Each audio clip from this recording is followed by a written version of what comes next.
Happy Friday. All right, we're going to find the slope and y-intercept from a table. We found it from a graph yesterday. Now we're going to find it from a table.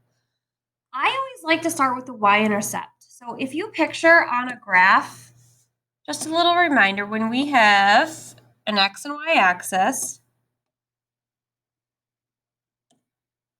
and we have a line crossing through this point right here, it doesn't matter what the y value is. The x value is always 0. Because remember, you're not moving left or right because it's on that axis. So the x value is 0. So in the table, I always look for where the x value is 0. And you notice the y value is 0 here too. So that made my y-intercept nice and easy. Got my y-intercept to 0. Now I'm going to find the slope. As you remember, we found slope last module using our slope formula. So I'm going to use the first two sets of points. So 0, 0, and 2, 10. So I'm going to subtract my y's in the numerator, my x's in the denominator. So I would do 10 minus 0, and then 2 minus 0. 10 minus 0 is 10. 2 minus 0 is 2. Divide that to get 5. My slope is 5. I want to show you another way we could have gotten that. Looking at my table here, so this is increasing by 2, it's increasing by 5, it's increasing by 3. You may be thinking, wait, that's not constant. Well, let's double check our y's.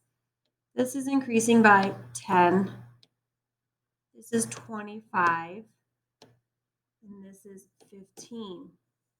Okay, you might be thinking, okay, there's a bunch of different numbers, I don't get it. Well, look, when you do y over x, 15 divided by 3 is 5. Y, change in y, change in x. 25 divided by 5 is 5. Change in y, change in x. 10 divided by 2, the last one, is also 5. So there's just another way we could have seen it. Now we have our m and our b values. So remember the equation of a line. Y equals mx plus b. So I have my slope, which is my m value. My y-intercept, which is my b. So y equals 5x. So really, 5x plus 0, but we don't need that when it's 0. So it's a proportional relationship. So just y equals 5x. Awesome. We're going to look at one more of those. All right. So we're going to do the same thing. Again, I like to start with that y-intercept. Look at your table. X is 0. What's the y value? Well, when x is 0, y is 1. So that tells me right there my y-intercept is 1. All right, I'm going to show you those two methods again.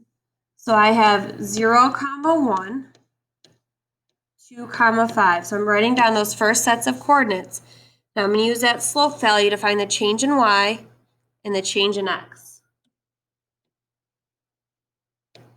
So see how I connected my y's and connected my x's. So I'm connecting my y's in the numerator because it's always y in the numerator. 5 minus 1 in the numerator. The denominator, 2 minus 0. 5 minus 1 is 4. 2 minus 0 is 2. Always simplify if you can. 4 divided by 2 is 2. Okay, again, looking at our table, these are all increasing by, these are all the same this time, all by 2's. The y's, 4. So if you look at all those, 4 divided by 2 is 2. Our slope is 2. All right, now we're going to substitute in the equation. Y equals 2x. The x is positive 1, so it's plus 1. All right, 8th graders, you can move on to your independent. Hope you have a wonderful weekend.